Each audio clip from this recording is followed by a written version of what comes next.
with the thought that Nazi Germany might have the capability to construct atomic weapons, and unable to find official support, physicist Leo Szilard turned to his old friend Albert Einstein.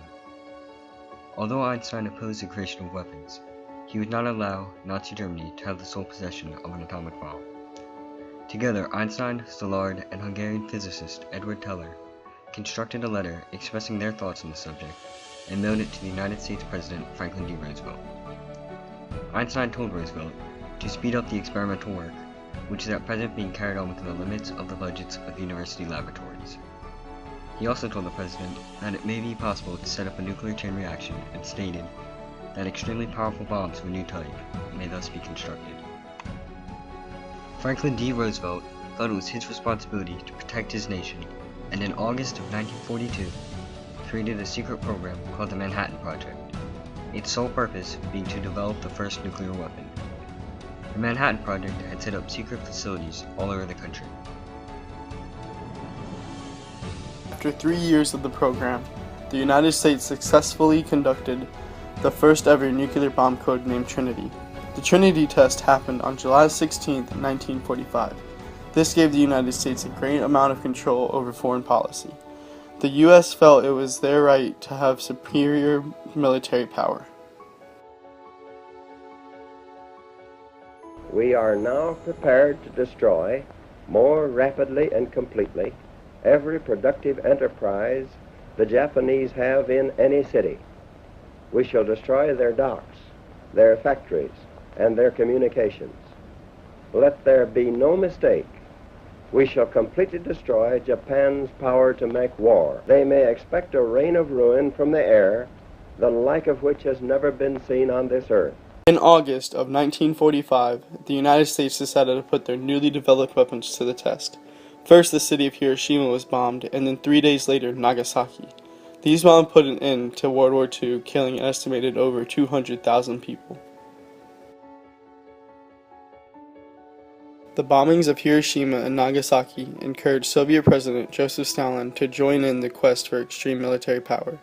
On July 16, 1945, the Soviet Union tested their first atomic bomb code named Joe 1 for Joseph Stalin. It was no coincidence that Joe 1 was very similar to the US bomb used in the Trinity test. Russian spies managed to obtain details about the project. Joe 1 officially started the nuclear arms race. The test was a success, and when the US found out about it, they were both surprised and worried. Now that the USSR had an atomic bomb, the United States had to have a better one. This brought up the conversation of the hydrogen bomb. The idea of creating a hydrogen bomb was argued between many scientists.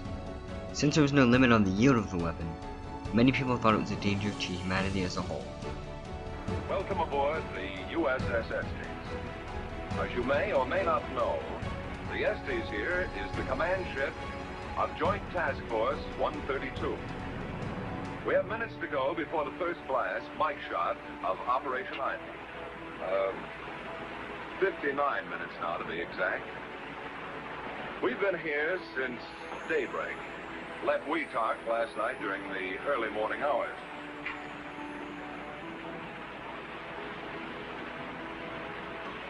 Now, as you can imagine, feeling is running pretty high about now, and there's reason for it. If everything goes according to plan, we'll soon see the largest explosion ever set off on the face of the Earth. Minus 10 seconds. 9, 8, 7, 6, 5, 4, 3, 2, 1, T0.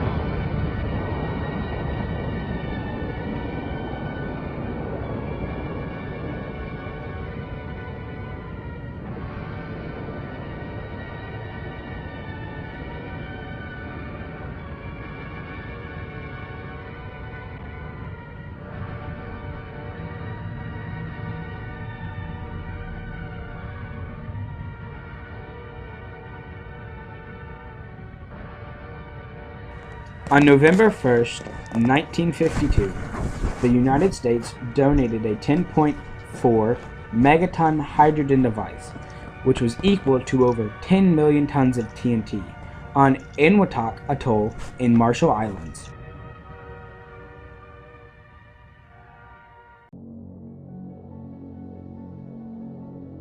14 months later, the United States conducted the Castle Bravo test, which included a 14.8 megaton hydrogen bomb, which at the time was the largest bomb ever tested.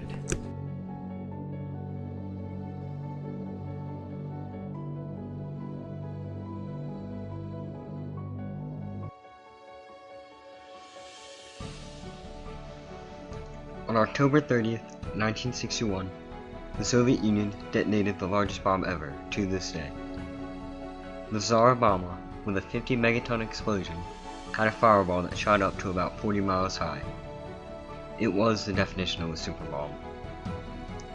The Soviet Union felt that they had the right to possess such a powerful weapon, even though it was capable of killing so many.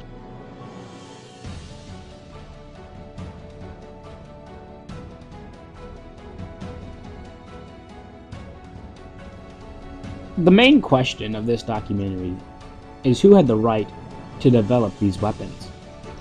Did the United States and the Soviet Union have the right as world superpowers to develop this weapon?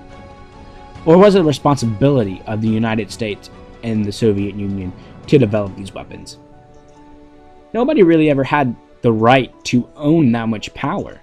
They just had the responsibility to protect their country at any cost.